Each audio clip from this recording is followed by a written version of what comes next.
So what are you drinking, sir? I'm drinking the Aristic Hop Harvest. Yeah? Yeah. What do you think? I think it's fantastic. So, what's your favorite on tap then? I'd probably have to go with the X2. Yeah? Yeah.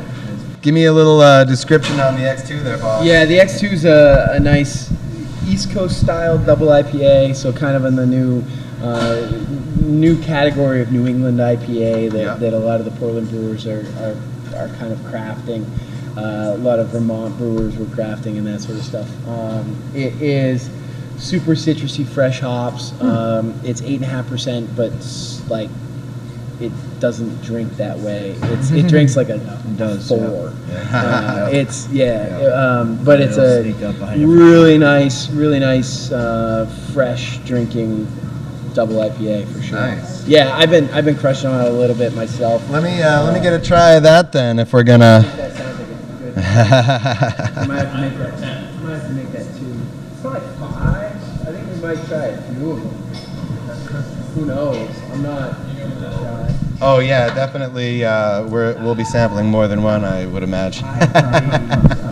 What are we drinking over here? I'm drinking the Honey Blonde, actually. Nice little easy crushable beer. After end of a day, it's not that bad.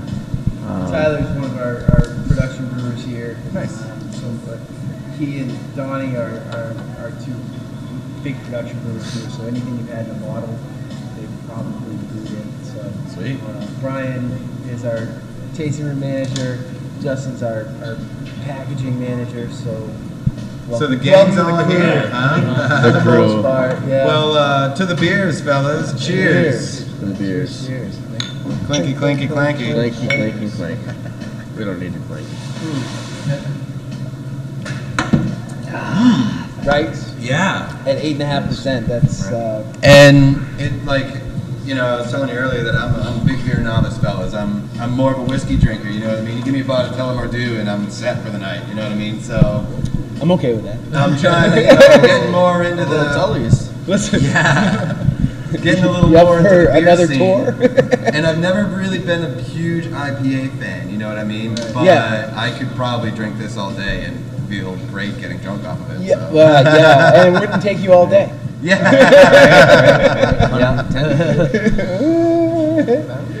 I thought there was a limit 2 up there somewhere. Oh Yeah. limit 2. Limit Yeah. 2 per customer. Just, we like to keep our enjoyment reasonable. You know, like, Yeah, I noticed not a lot of low percentages. Your lowest is 4, which is, that's pretty Yeah. low, but we have only a got couple. one of We've got a couple of beers that are down there. A lot of our beers are in the 5 to 6 range. Yep. With a handful that go above and a couple that go below. Pretty much is where we roll. I tend to personally, I like a 5 to 6% beer. Yeah.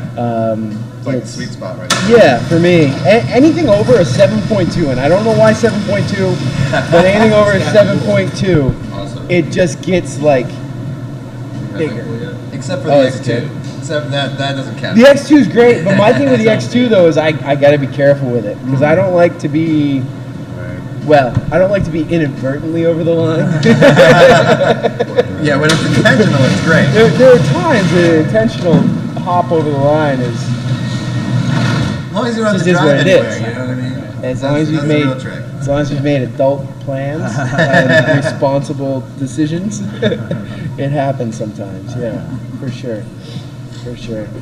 But I've definitely been surprised by big beers before. And it's not the best place to be. So what do we got over there? I think I'm drinking the Hop Harvest right now. You think? Oh yeah, it was handed to me. So. Oh, okay. Cool. Yeah, this Here, is a drink great this. beer. Yeah, we do it once a year. It's with local grains from Buck Farms up in Maine. Yeah, Maine Malt House. Maine Malt House, and all the hops come from Aristic hops. Rustic hops. So I want to try and get a stop for us there during our northern Maine adventure this time. Yeah, they're pretty small as far as West Coast hop farms go, but like Yep. they're planting just a few acres of hops, but it's really good hops, quality stuff. really good hops, and it's right in Westfield, Maine, which Nice. if you know where that is, you're from Aroostook County. Yeah. But Aroostook hops out of Westfield, they are nice family owned. It's Krista and Jason and their young daughters running around the hop vines, and they just beautiful spot. So, what would you say your most out there beer is? Like, what was the one that you were like, man, I don't know if this is gonna work, but I really want to try it. I don't know. I mean, we've done some different things. Yeah, I mean, we had a beer that we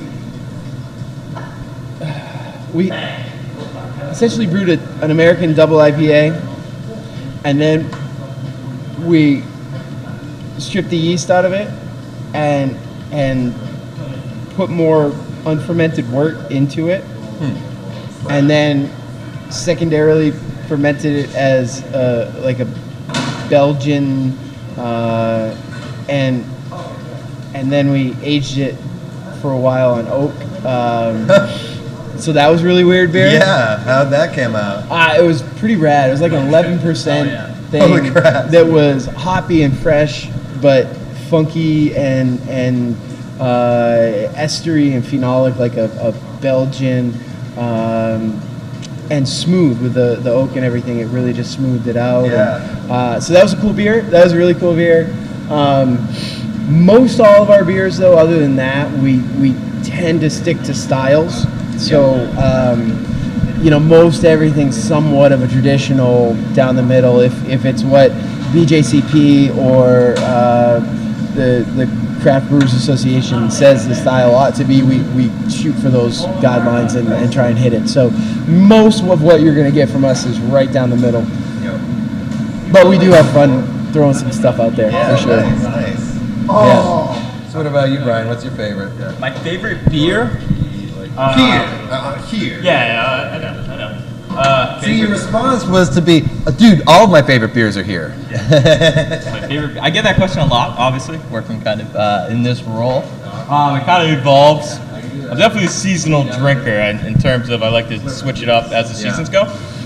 So the fall right now, I'm most often reaching for a darker beer.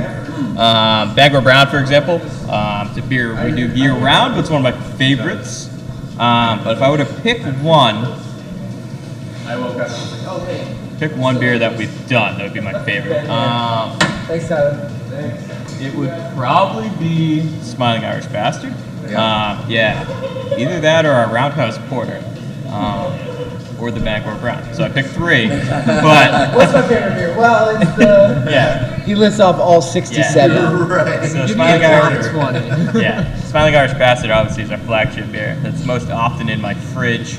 The Brown and the line there. Yeah. The Brown and the Porter are very underrated in our beer profile, in my opinion. I agree. They're done very well to style. They're just underappreciated styles, in my opinion. Yep. But I think they're really good. So yeah, I guess long story short, those three. But I guess Smiling Irish Bastard, I guess would be The Bastard's one. my number one gun, Yeah. for sure. I go through phases, though. There are times that I want to rock other things. Yeah, but that's true. So APA is American Pale Ale? American Pale Ale, yep. So American Pale Ale is going to be more hop forward than an English Pale Ale, for sure. The malt profile is going to be a lot different. This is... American Pale Ales are going through a lot of changes. Probably just diversification because of the amount of popularity. The amount of popularity, yeah. I'm a beer novice, but let me drop some knowledge on you. Just because I don't know a lot about beer doesn't mean I don't know a lot about marketing. Because that I could talk about all day. Kill it, right on. And that's what it is. Everybody's got a pale ale, and everybody tries to get theirs to be different, to have some differentiation in the lineup, and that's hard to do. But it's become a lot easier as people have gotten really creative. I mean, the malt profiles are very different now than they used to be. A pale ale used to be kind of what the Bastard is, but not as hoppy. The Bastard's like probably third or fourth generation of what American Pale Ales were. But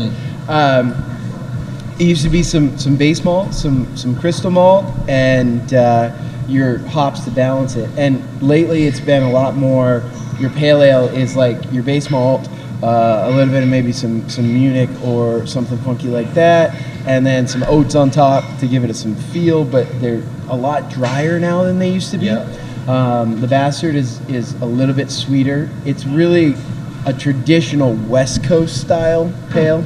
And then the IPA category is just even stranger than that. You know, I mean, it just goes this full range. I mean, it used to be that back 10 years ago, things were being called IPAs that were like super dark copper colored, almost amber. Right.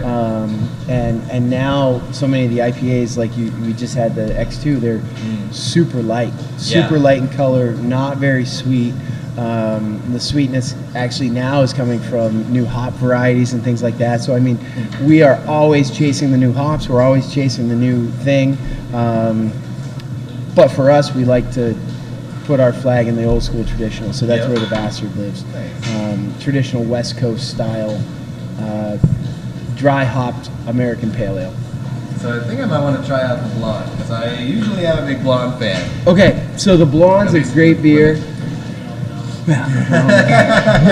The blonde, it's an American blonde, and when we say it's an American blonde, what we mean is it's an American blonde. A lot of times now we get blonde ales that are actually more like light IPAs. So this is not hop forward at all. There's enough hops on there to balance it, but we actually use Maine honey as well to give the malt side a little bit of sweetness. We get all of our honey from Swan's Honey out of Albion, Maine. I actually drove there this morning to go get a ton. Oh, wow. So Really good. nice, light, easy drinking. Yeah. Presque Isle, because my wife's family's from Presque Isle. The first time we brewed this, they're potato farmers in Presque Isle, and we were there for Thanksgiving, and I opened a closet to get my coat, And a bunch of potatoes to spell out and well, trampoline you? strangely enough, it was about waist high stacked up mason jars of honey. Oh, wow. And I'm looking like, what is all this from? And they explained that they have beekeepers come and put their hives out over their land, helps pollinate their crops. Oh, yeah. But then also the beekeepers get all the honey. Yeah. And kind of as a thank you for that sort of mutually beneficial scenario, the beekeeper every year gave them like a case of mason jars filled with honey. Wow. And I love local honey, and so I was kind of admiring it. And her grandfather, who is the cover model for the beer, he's passed away this year, but he's like, hey, if you got something good to do with that, you can take it. I'm like, hey, I think I got something to do. So we made the Presque Isle Honey Blonde really as an idea of what to do with that honey. And, you know, we got that honey, and it was, do we want to make a brown? Do we want to make a, sweeter beer? But the idea of putting nice, light, easy drinking, it's a beautiful beer for me. Yeah. This is I call this one my shower beer. You crack a bottle of this and get in a hot shower, there's not much better. Or, I mean, hot tub, same kind of Well, idea. I don't really care too much where the warm water comes from. Right. Well, I mean, there are some limits, but I'm just gonna let that one slide. yeah.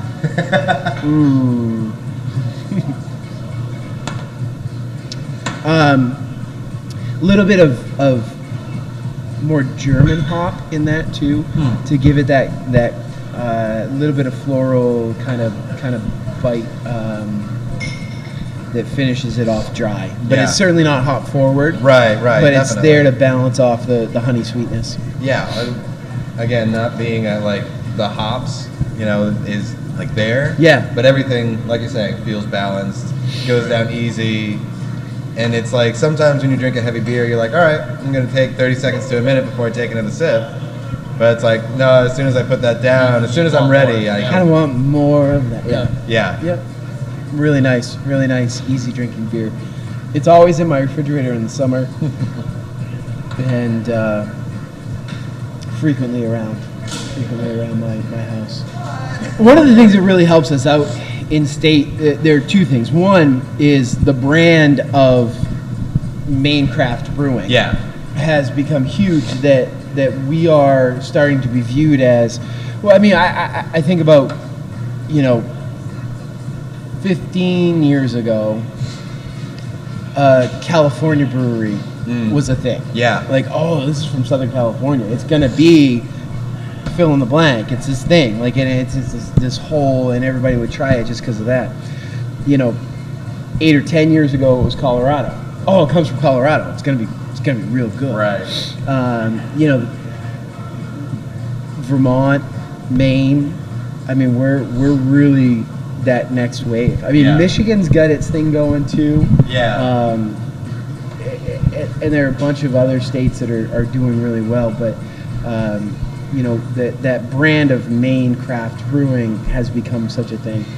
And part of what drives that is the fact that we are such a small state. Yeah. But we have so many visitors. Oh, we have so many visitors, and those visitors come from all over the world. Yeah. And they go back, and they had a beautiful vacation in a beautiful part of the world. They drank some really good craft beer. They put those memories of the craft beer to the memories of the beautiful vacation, and they go back and they tell everybody about how fantastic it was. And we really, as long as we in Maine continue to keep our quality up, then we're going to continue to be a forerunner in craft beer for a long time. I want to be brewing a beer that can be people's go-to beer, but I don't want consumers of Geaghan Brothers Brewing to feel like they should only drink our beer. Right. 'Cause, Oh, absolutely. I mean, we do one thing, and there are a million other things that can be done. And go check them out and go explore and have fun with it. That's craft beer to me. So, all right, let's do one more here. I think that sounds good. So you're... How about the porter? What's the porter's porter pretty like? rad. It's a robust porter. It is nice and roasted. It's dark. It's good mouthfeel. It doesn't. Yeah, you got to. It doesn't push into the stout range. In that it's still that little bit easier drinking, a little bit smaller mouthfeel, a little bit less aggressive on the roast, but it's a really roasty, hoppy beer. It's I don't know how to describe it beyond that. Like, it just really hits some peaks. There's some flavor peaks that it hits really well, but it's nicely balanced too. Good porter music.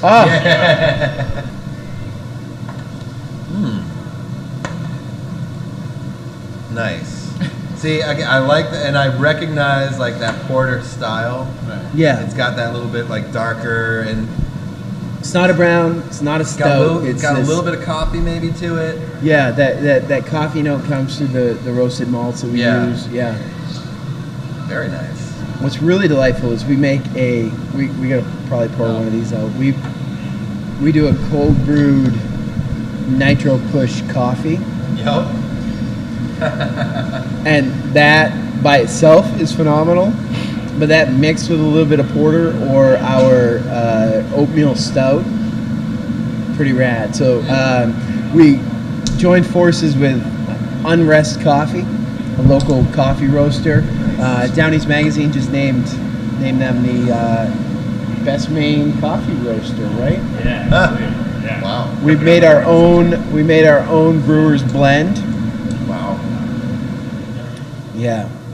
So that sitting next to the porter or mixed a little bit together with is pretty all right. I'm gonna, once I get down a little bit more on my porter, I'm gonna put in a little coffee. Yeah, it's pretty all right. Yeah, because I'm not a big coffee drinker. It's funny. Until recently, if I went out for breakfast, I always just got a hot chocolate because I'm like, well, I'm not drinking coffee, so I might as well just get some fucking sugar in me, right? Like, Let's do it. light it up. But like, you know, I appreciate the flavor of it. Like, I love coffee ice cream and stuff like that. Yep. I don't know what the fuck's wrong with me, but it's fucking delicious. Like, Isn't that good? Yeah. And it's just chilled coffee. Just So it's cold Yeah. brewed. Yeah. Cold brewed, right? So the cold brew, some of the astringency that you get from coffee, you don't get. So Yeah. it's just more the roasted tones. Pretty rad. Ooh, making a mess here. It's okay. We can fix that. Oh, So Andrew, Geaghan Brothers Brewery. Yeah, and right what- on, man. What's the name of the restaurant? It's Geaghan Brothers. And Geaghan's Pub. Geaghan's Pub. All Yeah. right, cool. So check it out. Make sure you guys come up and get some because it's fucking delicious. You're gonna love it. And Bangor is a great scene right now anyway. Yeah, so for sure. Come check us out. Thank you so much for showing us around, and we'll catch you next time on the Brew Crew. Thanks, guys.